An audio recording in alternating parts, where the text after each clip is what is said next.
So we're back outside with Billy from Cox Tree Service. You know, Billy, obviously fall is in full swing, as we can tell by these cooler temperatures. Now, a lot of folks are taking this opportunity to plant new trees, new shrubs at their home, and there's so many choices out there when you go to the lawn and garden section.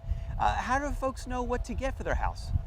Sure. Choosing a tree can be a bit of an overwhelming task, and you definitely want to put some thought and consideration into the process before you buy and plant a tree to avoid certain pitfalls. Now, usually the notion of planting a tree usually begins with some type of motivation, some reason that you want to plant the tree. So you might say to yourself, you know, I would really love to reduce my cooling costs, so I'm going to plant a tree that will provide shade over my house right near the house to reduce the electric bill. Or maybe you just had a baby girl and you want to celebrate her birth by planting a tree.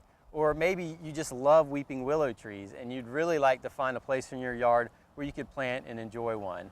Other reasons for planting trees, they're edible benefits. You could enjoy the fruits and nuts that they provide, or they produce beautiful flowers in the springtime and the summertime, and it can accent and add pop to your yard.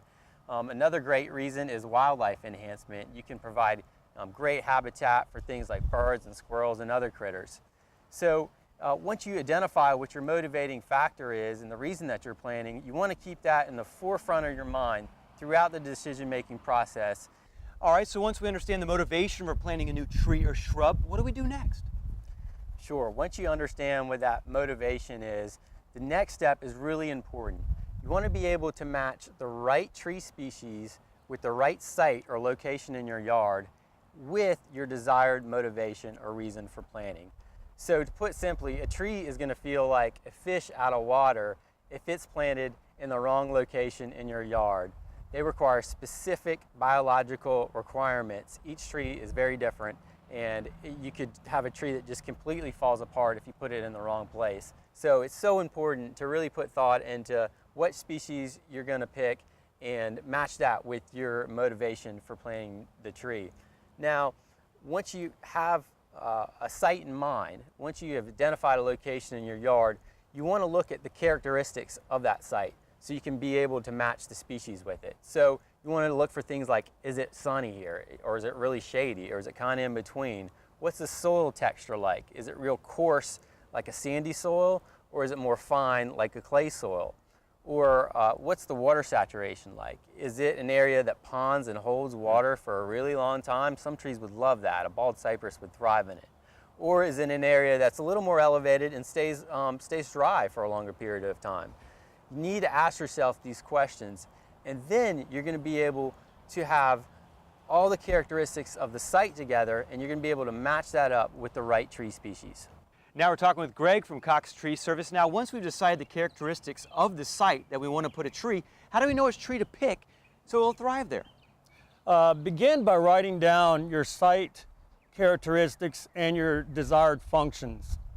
Then you want to go to a selection guide like the one we have with the South Carolina Forestry Commission online.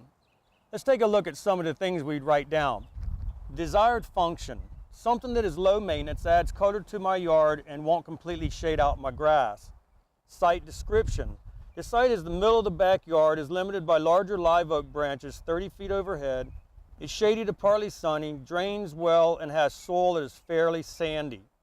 Use the selection guide to narrow down the search and consult with a local nursery or certified arborist to make your final decision.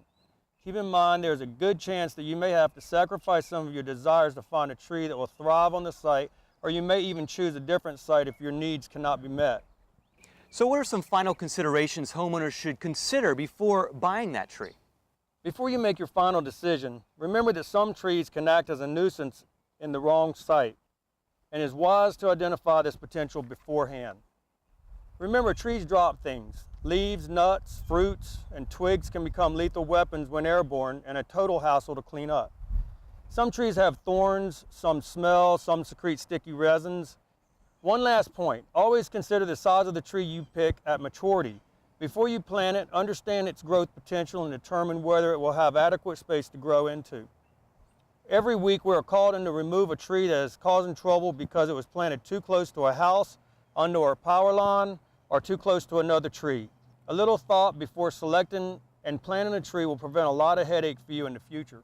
All right, all great tips there. And of course, any homeowners that are trying to take advantage of the cooler weather and plant some trees, if you have any questions, you can always contact you guys over at Cox Tree Service. What's the best way to get in touch with you?